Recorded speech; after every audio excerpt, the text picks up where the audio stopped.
ये कहानी ऋतु नाम की एक लड़की की है जो कि एक रिपोर्टर थी। हर दिन अलग अलग जगह जाकर अपने न्यूज़पेपर के लिए खबर लेकर आना उसका काम था। वो हर वक्त अपना फोन अपने साथ रखती थी और जहां भी उसे लगता था कि कोई घटना एक न्यूज़ बन सकती है तो वो तुरंत उसकी एक फोटो खींच लेती या उसका एक वीडियो बना लेती। एक दिन ऋतु देर रात को अपने घर जा रही थी। उसने अपने फोन का फ्लैशलाइट जला रखा था। उस रात के सन्नाटे में बहुत जोरों से हवा चल रही थी। ऐसा लग रहा था कि जैसे कोई तूफान आने वाला है। अचानक ऋतु को लगा कि पीछे से किसी ने उसे आवाज लगाई। ऋतु, ऋतु, ऋतु। ऋतु पीछे मुड़ी और उसे एक भयानक सी काली परछाई दिखाई दी जो कि वहां चुपचाप खड़ी थी। ऋतु से डर के मारे उसका फोन छूट गया। जब उसने अपना फोन उठाया और फ्लैशलाइट फिर से जलाई तब उसे वहां कोई नहीं दिखा।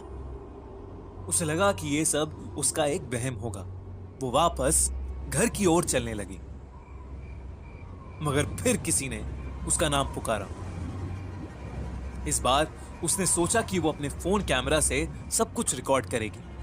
उसने अपना फोन का सेल्फी कैमरा ऑन किया और ये देखने की कोशिश की कि उसे कौन बुला रहा है, लेकिन उसके कैमरे में उसे कुछ नहीं देखा।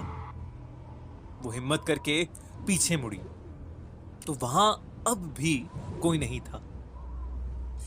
तभी अचानक उसके सामने वो काली परछाई उसके बेहद पास आके खड़ी हो गई। रितु समझ गई कि परछाई कोई आम आदमी नहीं बल्कि एक आत्मा है।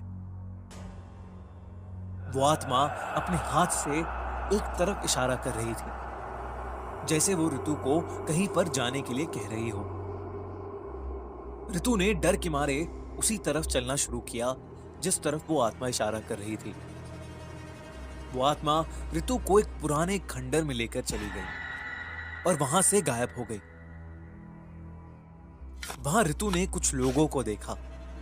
ऋतु अब भी कैमरे में सब कुछ रिकॉर्ड कर रही थी। उसने उनकी शक्ल अपने कैमरे में रिकॉर्ड कर ली।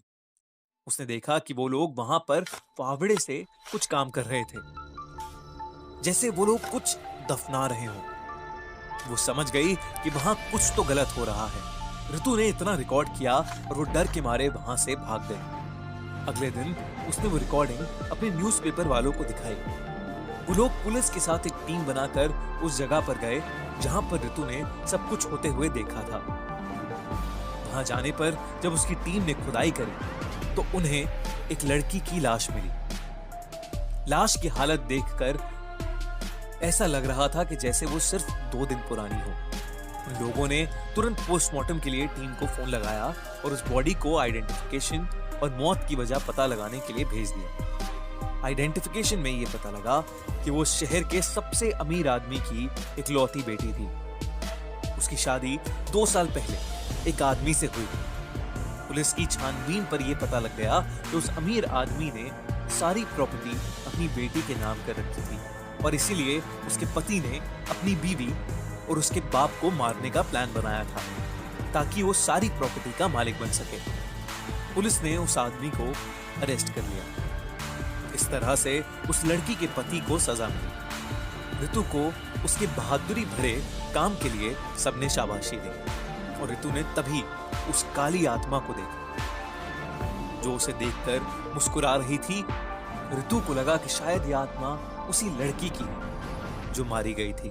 उस दिन के बाद से ऋतु को वो आत्मा कभी नहीं दिखी।